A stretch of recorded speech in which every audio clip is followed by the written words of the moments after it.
Hello and welcome.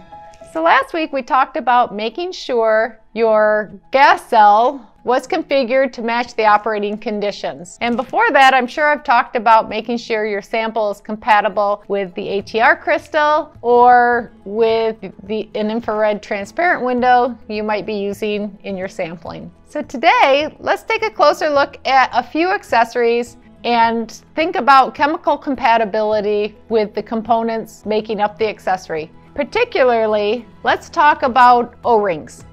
Now we use an O-ring in a few different accessories. All of our gas cells have O-rings to seal in the windows. We use an O-ring for our single reflection flow cell. We use O-rings to seal in the ATR crystal of our multiple reflection flow cells. Now the two most common O-rings that we offer are Viton, and we offer a perfluoral elastomer chemically resistant O-ring. So for this week's tip, be sure if your accessory is using an O-ring that you check for chemical compatibility of not only your sample, but any cleaning solvents you're using. So thanks for watching, and we'll see you next time.